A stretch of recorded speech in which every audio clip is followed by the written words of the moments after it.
The information provided in this podcast is meant for entertainment purposes only. Topics discussed are related to weight loss, diet, and exercise, and the views expressed by the hosts and guests are based on their personal experiences. The Weighing In with Patrick podcast is not affiliated with WW International Inc., and the content presented is not endorsed by, nor should it be considered representative of the official views or policies of WW International Inc. This podcast does not constitute a counseling relationship and does not offer mental health or medical advice. Always consult with your physician or healthcare professionals before making any changes to your diet or exercise routine. Welcome back to the Weighing In with Patrick podcast. The meeting after the meeting, as we like to say. What follows is the second of two parts of my conversation with Rick, who discusses his experience at WW, how he has stayed with it, being a male in what seems to be the female-dominated world of WW membership, how WW seems to complement his life as a food moderator, and his experience of the Saturday meeting. And following the conclusion of our chat, we're going to play a song that Rick performed. He also wrote it, titled Italian Thanksgiving. And then I'll finish with some final thoughts to discuss a concept that showed up during the course of our discussion, the idea of growth mindset, and talk about the power of the word yet. So sit back, and hopefully this will be enjoyable and informative, and hope you get something out of it. If you would like to be in conversation with me in front of a microphone, feel free to tap me on the shoulder either before or after a meeting on a Saturday morning, and I'd be happy to talk about what we're doing here, why we're doing it, and how you can be a part of it. Or you can send me an email at the inbox, weighinginwithpatrick@gmail.com. And so without further ado, here is part 2 of my conversation with Rick.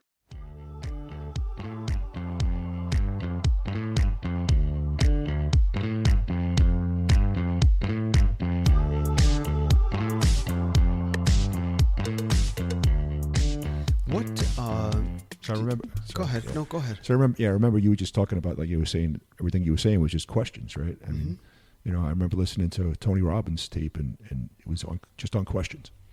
And he said, the quality of your life is really the quality of questions you ask yourself.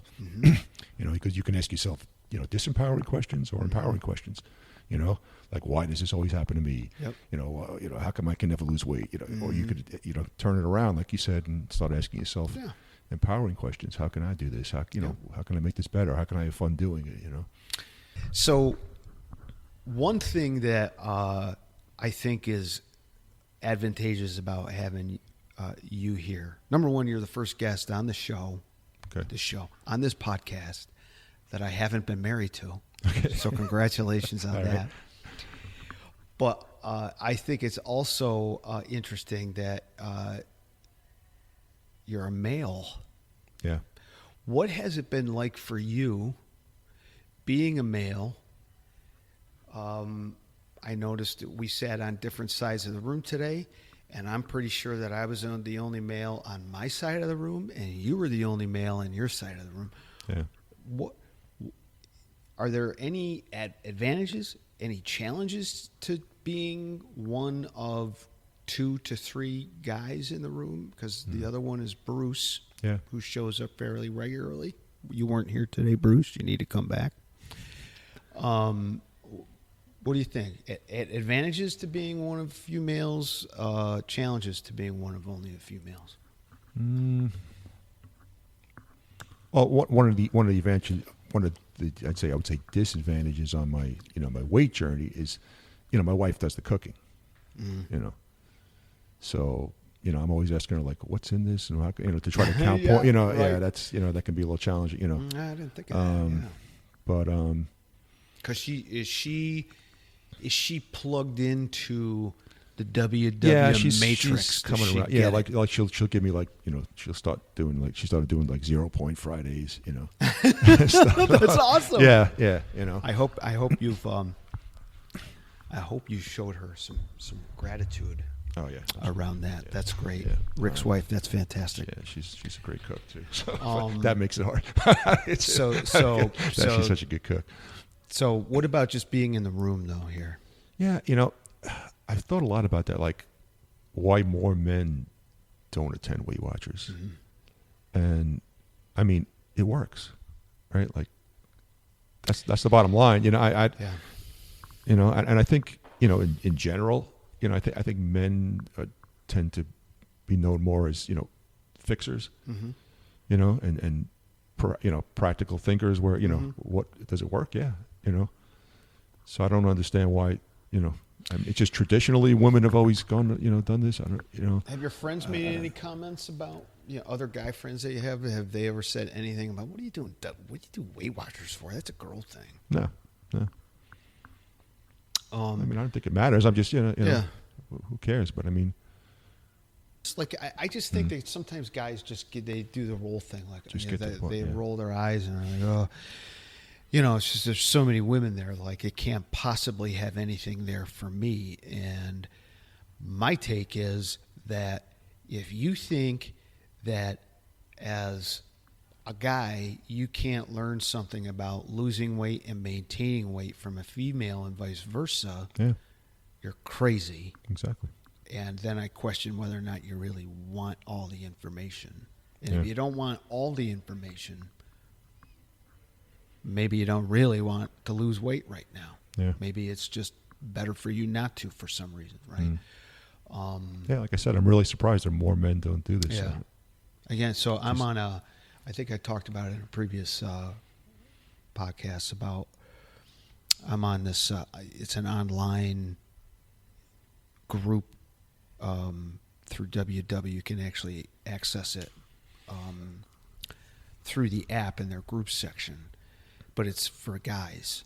And they talk about the studios as being the forbidden zone. That's how they would talk about meetings. Is, I went to the forbidden zone this week and I had to weigh in, and I got out of there really quick, and the experience is, and I had the exact same experience, but it was just once really, where we came in, Courtney and I almost always attend the same meeting. And one meeting I got, I think I was down like 35 pounds or something like that. So I got the charm. And I got the charm, and everybody looked at Courtney and said, well, it's easier for men to lose weight. Yeah. And that is usually, remember how we were talking about, like when a doctor tells you, like, you're overweight, my friend, right? And we don't receive that message very well. Well, most guys don't receive that message very well when they're told it's easy. It's just easy for you to lose weight. It's like, well, number one, it was easy for me to gain weight. Yeah. Well, that's what I've heard. Men take it off quicker, but they also put it back on quicker. So research, science says that that's true for like the very early stages of weight loss, that because of our increased muscle mass, we have a slight advantage in taking weight off faster in the beginning, but then it starts to level out. Then it really boils down to, what are your habits? How much are you exercising? Are you eating your points? Are you holding back on point? Like circumstances. We forget that, well, so if losing weight was easier for men, then how come Rick's not a Lifetime? Yeah. Is there just something wrong with Rick? Right? Well, that's not fair, because of circumstances. That's why. I try to stay out of bars. I don't drink, and not because I'm just a total teetotaler and you're bad if you drink, but I just noticed that when I drink, it spikes my blood sugar and my appetite goes haywire, and then I'm reaching for stuff that my judgment goes down, my insight goes down. Well, it's and like then being tired. So I just start eating crap. But I just think it just has this like connotation that it's mostly for women. What has been this time around? What do you think, other than you've just kind of taken ownership of, or as I like to refer to it, extreme ownership of, this is now my lifestyle until I'm in the ground. What else do you think has gone into your ability to hang in there for 2.5 years? Stick with it, to keep analyzing the data, keep trying new things. What's going on? How are you doing that? I think, again, going back to just the encouragement every week and support. And I remember when you first lost 100 pounds, and and they asked how you did it and everything, and I think you said you just didn't quit. It's all data. Yeah, and that's what I want to do. I want to actually about 100 pounds. I want to lose. I think a couple more pounds after that to reach my lifetime. I think so that's my goal. And I mean, when I heard that really encouraged me a lot. Yeah, I just think thank you for that. That's nice to hear. Once the weight has come off, I think the drift starts before. The drift begins in your head. Yeah. You have it in your mind. When I say you, I mean me. Yep. I would have it in my mind that once I get to that point, I'm normal. All my problems that I've had in the past with losing weight will dissipate because I've achieved the weight. And if I've achieved the weight, that means I'm normal. Yeah. I'm like everybody else out there, all the normie eaters out there, right? You still need to practice. So like we were saying before, right? I started practicing in my head, what was it going to be like the day I hit my goal weight?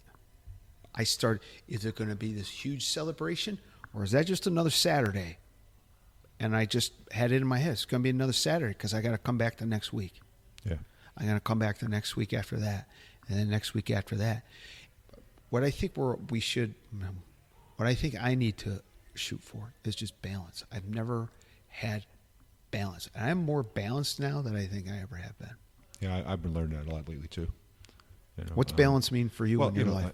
I said like with my music, I write songs and I play out a lot, and I got I had like 4 shows in 1 week, So I mean, I took the week off and I was practicing like crazy, and I mean, my fingers started like tingling, and even like maybe a week or so after that, and hopefully I didn't do permanent nerve damage, but it just got like that became my focus, everything, and I was neglecting a lot of other things, work and different things. It was just, and so now, and I would go to, I mean, I could literally go to probably 3 different events a night, friends that are playing out and different things. And I know people that do that, and, but you can enjoy it and still do it, once a week or every couple of weeks. So I've actually taken this whole month, actually a couple of months off music completely, just to kind of reevaluate and see what, when I got back into it, how could I just keep that balance, maybe like I said, once, a couple of things a month, or, something I can enjoy, but not get crazy with it like that, like everything else I do. Right. Yeah. So and, what? Now I'm probably getting too much into work.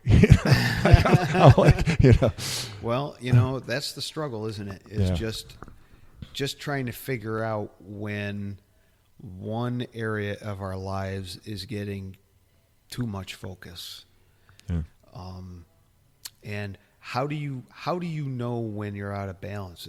What are the signs, and are there any voices that interrupt you and say, Rick, have you noticed you haven't come home from work and I haven't seen you in 3 days? Like, does your wife, is she able to identify those times when you're out of balance, or is it just, well, that's Rick, he just kind of fades in and out of? Well, for years at my other job, I was coming home at 7:30 every night. It was like dinners in a microwave. It was. I mean, now I'm actually spending time with my family, and because I'm home at 4:30, 5 o'clock. What's that been like for you? It's great. What's the best part of that? Different world. Like I said, I have more time with my family. I can actually walk my dog. I mean, and do things that I enjoy and relax and self-care. Do you think that your weight loss journey has impacted your ability to identify those important moments, like spending time with family and seeing things that maybe normally you wouldn't have seen or noticed, I guess is really the better word. Possibly, yeah. I mean, I think I definitely feel better, when I stop and think about it. More of a positive mood and everything, just from losing the weight. I just feel better. Instead of, like I said, every time I bent over to tie my shoes, I can remember. You forget about those things, but when you think back, I was like out of breath just trying to do that. Yeah. And now I'm like, wow. So already, I mean, even though I lost 30 pounds, I mean, it's made a difference in the way I feel. Is there if you don't mind sharing it, again, you don't have to share anything you don't want to. Is there a particular memory you have that, as it relates to your weight, that like, oh yeah, that was the worst. That sticks out in my mind as just being the worst moment of my life related to weight? I can remember a time in my life, and I'm not sure when it was, but where I just had no self-control at all. I mean, I can remember just going into the store and just buying a bag of chips and I would get like a thing of Swiss cheese, and just just eat it, just keep eating, just keep going, just keep going, just feed the beast. Yeah, I had no, and for no reason, just to do it. Just I mean, every single day I would go wherever I would go to the store, I would get just eat a whole bag of chips like it was nothing, just keep. And so like I said, I'm not sure exactly when that was. Maybe right before, even before I met my wife, or but I was just in that place where I was, and so it's good to be able to still enjoy food. Yeah, and that's one of the things I love about Weight Watchers is you can still enjoy food and not you're not restricted. Right. And are you a moderator or an abstainer? You know what we're talking about with that, right? Yeah, like. So moderators are the folks that everything's on the menu. There's nothing I can't have. I can enjoy everything. I just have my limits. But abstainers, I'm an abstainer, which means, you're not going to catch me inside of a fast food restaurant because they've got point-friendly menu items, right? Yeah. Because no, for me, moderator definitely. Okay, I'm an abstainer. Yeah, that's what I like about excuse me, Weight Watchers is I'm my mindset is more, what can I eat? Not what can't I eat.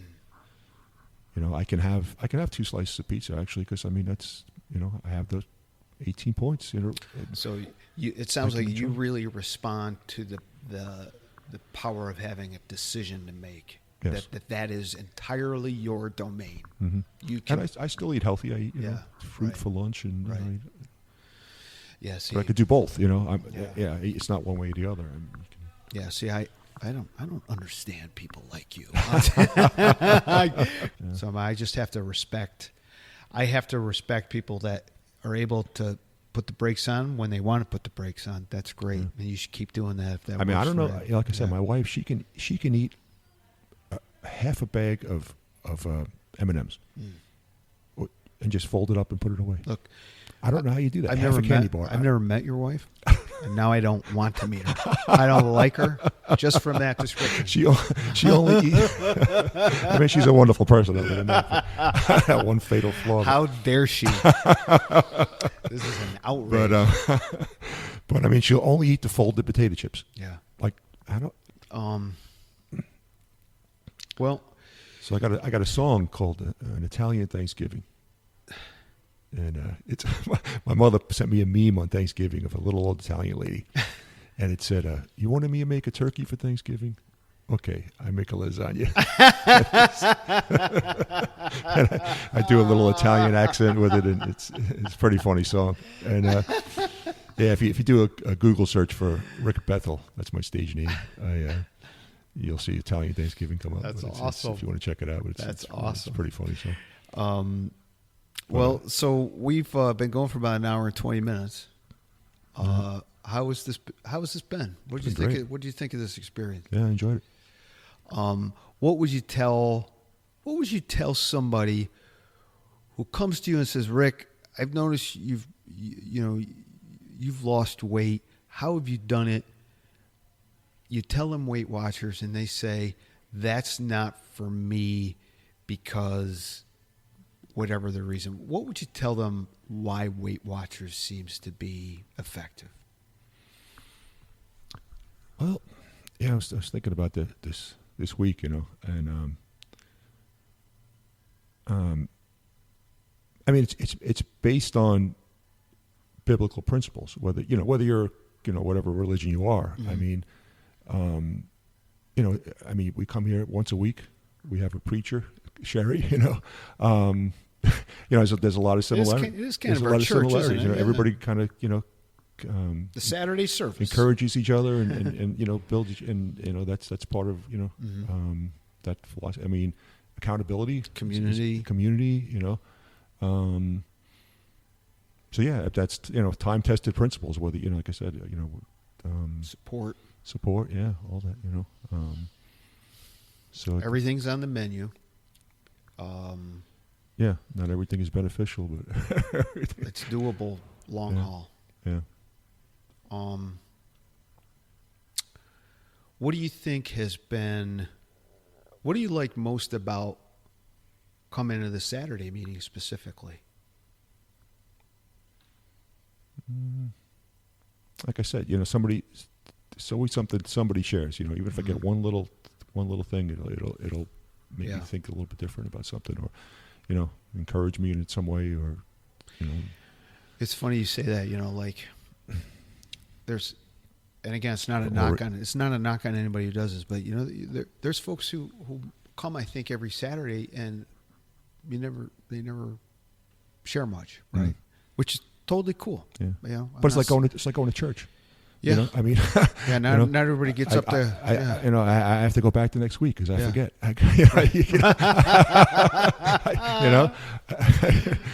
I wonder though what gems they're holding back on. What are they sandbagging us on with? They probably got some great stuff to share. And to your point, like there's not a meeting. I don't think there's been a meeting I've attended since 2021 that I haven't gotten at least one little thing out of. Absolutely. At least one. I didn't walk away from that meeting with at least one piece of knowledge that I'm bringing with me. Yeah. An idea, a food hack, a suggestion, a mindset stuff. Like, it doesn't seem to matter. Yeah. Everybody in that room, number one, I think they're all high quality people. Absolutely. Everybody seems to be just a fantastic people. person. And I really have come to rely on the group itself. Just the presence of the group, But So, like I said, for years I've been, I listen to a lot of, motivational speakers. I've been to see Tony Robbins 4 times. Zig Ziglar. and his teeth. Yeah. But I mean, if you get 1 or 2 things out of that, you'll be to a whole day seminar. Sure. It's worth it. I mean, I went to a motivational seminar with my son last weekend, last Saturday, and it was an all day event. But really pumped you up. But there's a couple of things, little nuggets that you stick in your head, Right. and like, hey, rock star, that kind of thing I was talking about before. Hey, rock star. Yeah, and there was a guy up there, Nick Vujicic. He was born with no arms or legs. Right. He has like 1 toe on 1 deformed foot. That's all he had. And the other one's just a stub. Right. And he said, And it's just at the bottom of his torso. yeah, right? exactly. Yeah. And he said, he goes, I was, I'm not disabled. He goes, I may have a handicap. He goes, but I'm not disabled. He said, I prayed to God to give me arms and legs, and he goes, I still believe he will. I said, I keep shoes in my closet.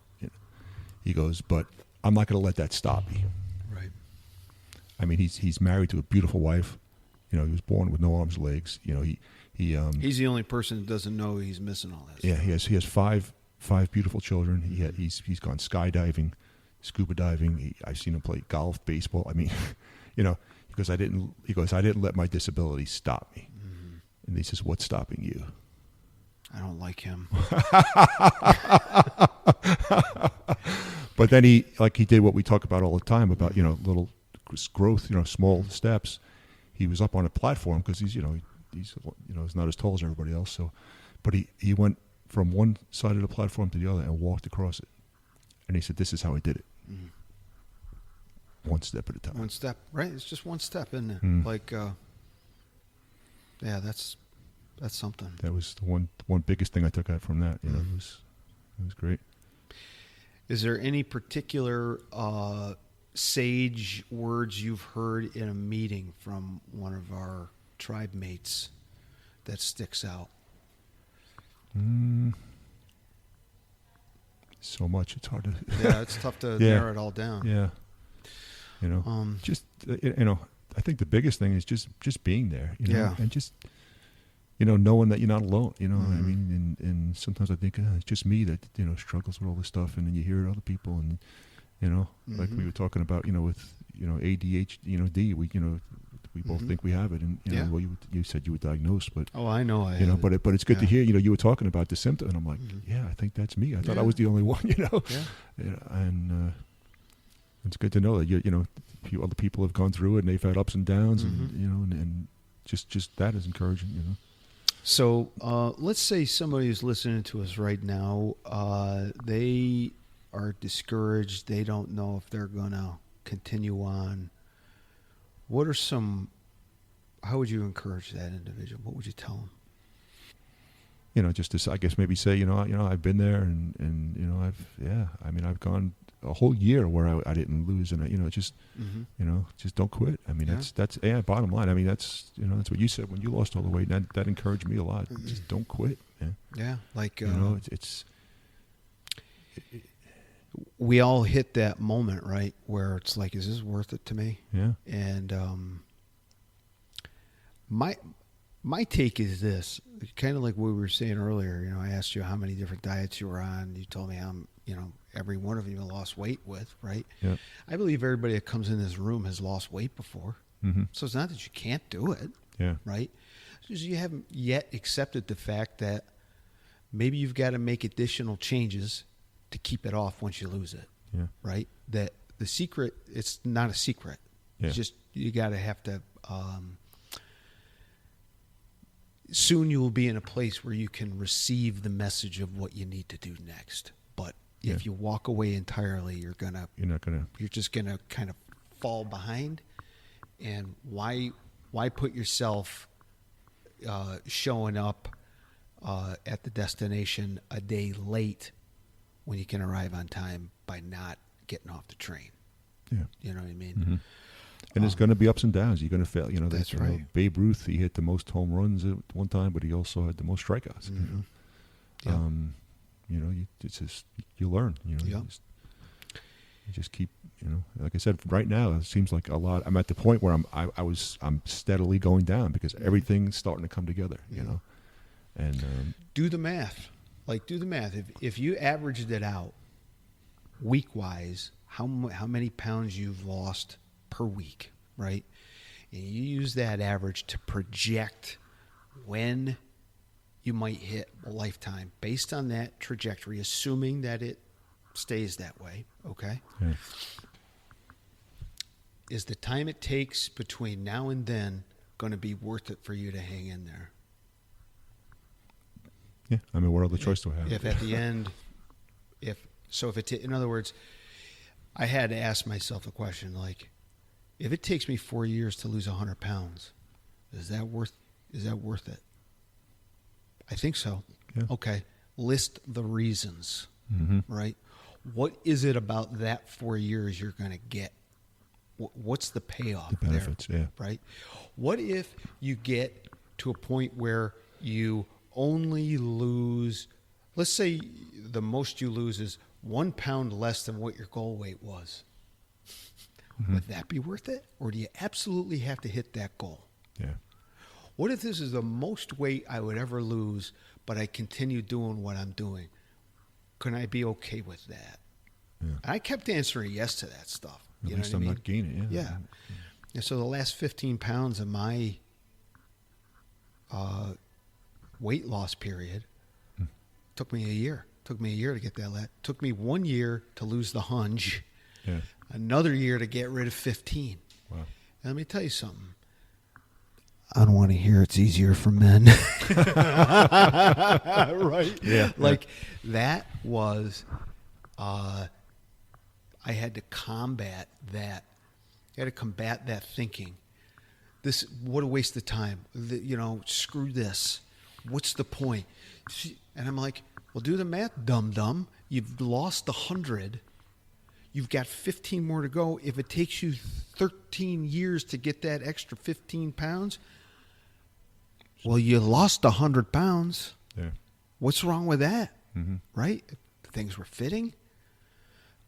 Things were fitting better. I was more confident. I was doing things that I don't normally do. I wasn't having anxiety attacks getting onto an airplane. So. But I remember, I used to run, and I was training for a 5K in the reindeer romp in Rock Hill. Yeah. My daughter was in Girls on the Run. Yeah. So, the first day I ran 10 seconds, and then, I eventually built up to 5K. That's right. I ran. My goal was not to finish dead last, which I probably finished in the last 10%. She pretty much walked the whole thing, and I jogged about the same speed. I think I heard you talking about that at your podcast. One of your podcasts, you're jogging about the speed of walking. Yeah. People. But I'm just kind of like, this is better than sitting on the couch. Yep. But I was thinking to myself the whole time, all the benefits. Mm-hmm. Right. In fact, I started I said, I'm going to count to 100. I don't know where I came up with this, but number one, okay, I could lose weight doing this. Number two, I'll have more energy. Number three, I'll get to run this race with my daughter, and it just keep going. I just kept going down this list in my mind, and that kept me going. Just focus on all the benefits. And I haven't done that with Weight Watchers, but that's a good idea to write a list of whatever 100 and all the benefits and what's the saying? Sometimes you shouldn't be looking back with regret, right? The times you should be looking back is to estimate how far you've gone. Yeah, I like what Tammy says. Don't look backwards. You're not going there. Yeah, right. That's a good quote. And you can't go back. All you can do is learn from it in case you end up in a similar situation. What can I do next time, right? But here's a healthy. Here's Patrick's health information tidbit of the day. Do you know that healthy cholesterol is increased through exercise? That when you are exercising, you are having a positive impact on your healthy cholesterol levels. Whichever one that is, I get HDL. That is, I think that's your. Is that your? Yeah, I don't know. I always get it. It's your healthy cholesterol. Yeah. That's the one. It's like blood pressure, systolic, diastolic. I don't know which one's which. Yeah.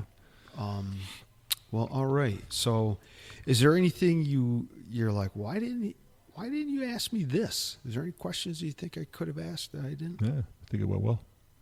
Well, I want to thank you for spending about 2 hours from Didn't seem like the that. end of the meeting to the setup, and we've done about an hour and 36 minutes at this point. And what would you tell somebody who has been asked to be on this little podcast of ours and is, I don't think my story's worth it? What would you tell that person? I think it was a good experience. Talking, just talking back and forth with you. I mean, even just getting to know you a little better. We see each other at the meeting all the time, right. and we share and we say hello, goodbye, and sometimes we'll talk a little bit. But I mean, it was I mean, just even the talk we had before the meeting, we were talking about both of us had ADD, and it was really good to get to know you as a person. And that's it. And so hopefully I think our last episode had like 19 downloads. We're really growing. It's a growing podcast. It's good. But the idea is that those folks get to know whoever's on a little bit better for those exact reasons. That's the idea. Is to this is a platform of just added support. So I want to really truly thank you for being on. And his name is Rick, stage name Bethel, And Rick, where are you going to be performing anytime soon? Anywhere? Not soon. Well, October 25th in Catawba Coffee. I'm going to be playing. That's my next show. All right. What time do you know? 7 o'clock. 7 o'clock, October 25th at Catawba Coffee. Where is that? That's in Catawba. In Catawba, South Carolina? Not in Catawba. I'm sorry. Not Catawba. See, it's a good thing I'm It's asking Catawba this question. Coffee. I'm sorry. That's my ADD going on. It's in Mount Holly. Mount Holly, North Carolina. Yeah. Okay. Well, thank you so much. If anyone needs to get in touch with you to ask you a question, is there an email address they can reach out to you with? Sure. NormanVP@AOL.com. All right. His name is Rick. He is guest number 1 that I've not been married to, and I hope this has been an informative time for everybody. I hope this was entertaining, and I will be back in a couple short seconds with some final thoughts. Rick, thank you. When I was a kid every Thanksgiving, we never had no turkey. Italian food was our tradition. My mama was from Italy. An Italian Thanksgiving. Italian food was all we ate. That's what I call living.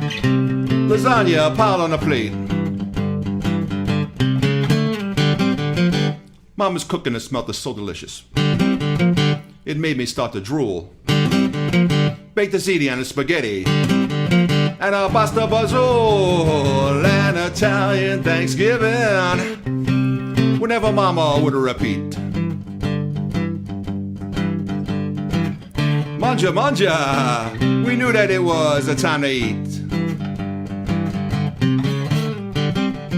We started out with an antipasta and some garlic bread, salami, a pepperoni, and a glass of wine, white or red.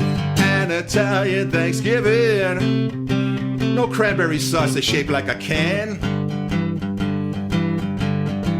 Just Mama's homemade marinara with fresher tomatoes strained by hand. We didn't want no mashed potatoes. And no stuffing, please. We'd rather have it stuffed to shells, stuffed with a ricotta cheese. An Italian Thanksgiving. Macaroni and manicotti. We didn't watch the game, 'cause eating was our favorite sport. Once we might have had some turkey and a stuffing. Nah, I seriously doubt it. I mean, not for nothing. Forget about it. An Italian Thanksgiving. Eggplant and a chicken parmesan. And Mama's famous meatballs made it great to be Italian. And for dessert, man, holy moly. No pumpkin pie with the whipped cream. Instead, we had a cannolis and a Napolitan ice cream. An Italian Thanksgiving. Italian food was all we ate. We was on an eating mission, and we always cleaned our plate. There was enough for leftovers for 3 days after that. We all had a food hangover, and everyone I got extra fat. An Italian Thanksgiving with Uncle Tony and Grandpa Joe. And Uncle Louie out of prison, being Italian, made us so thankful.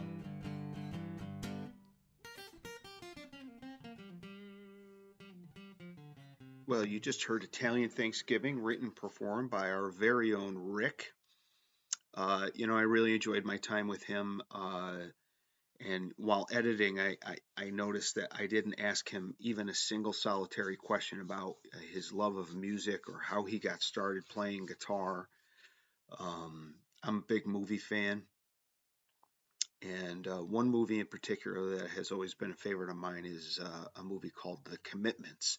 It is set in Dublin, Ireland, and it is about a kid on the west side of of Dublin who decides that Dublin needs a soul band with, 15 different members, including a horn section and backup singers. And there's this great montage scene where he's interviewing potential members of the band, and the question that he seems to ask them is, "Who are your influences?" And the next time I interview Rick, I think I'm probably going to lead with that particular question.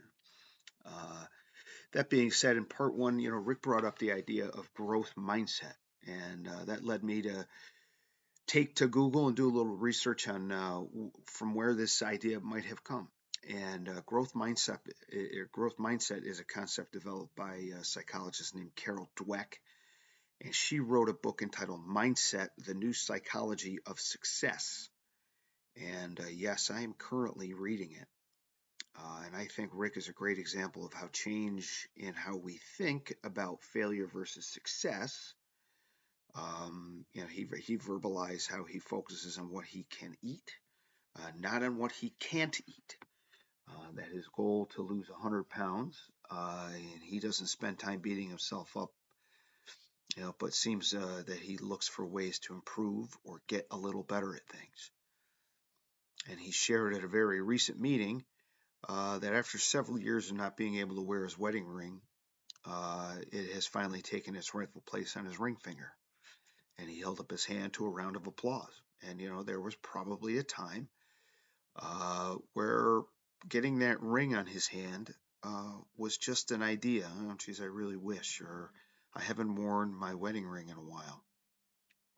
And, maybe he had said something like, I want to wear my wedding ring and it doesn't fit. And somewhere along the line, he probably added the word yet to that sentence.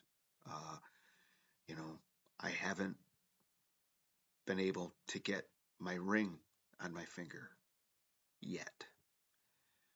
What if every time you started to beat yourself up or you become overly critical with yourself, you added that word in, yet?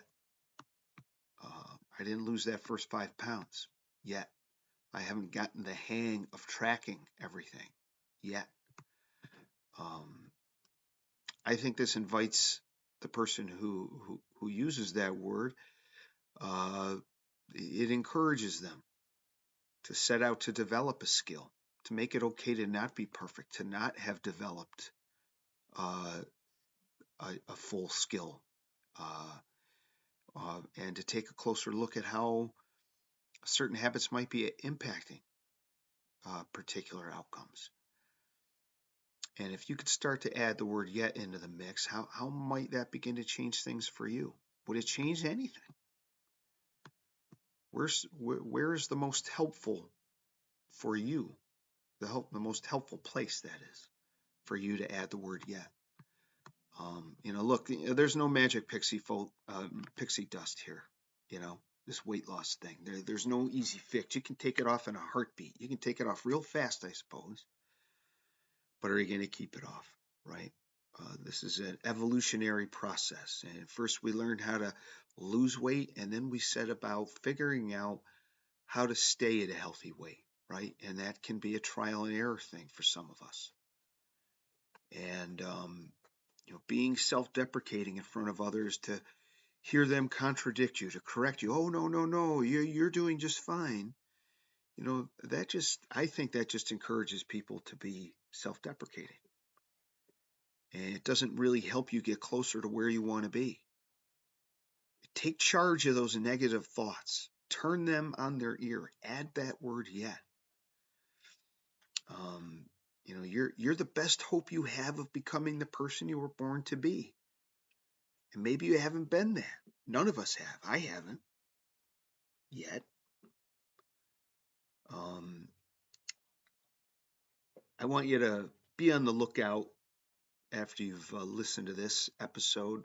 Episode 6 is going to feature our friend Kathy Mason, who we all love dearly at our Saturday meeting.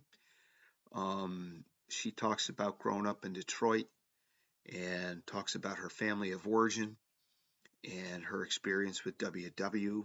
And it was 90 minutes simply was not enough time for us, right? I think it never is. That's true with Rick as well. It's just simply not enough time to get all of that really good information. And so hopefully we'll be able to sit down again with Kathy, but that too will be a two-part conversation. And so if you would like to provide us with a little feedback, make a suggestion, or maybe even offer to share your story, send me an email to the inbox weighingin@gmail.com. You can also find me at the Saturday meeting almost every Saturday. I'm usually there 30 to 45 minutes ahead of time and usually stay a little later just mingling and chatting. So I'd be happy to talk with you and try and convince you to sit down with me and share your story. So in the meantime, I am Patrick Hall, and I want you to know that you can do it. Hang in there.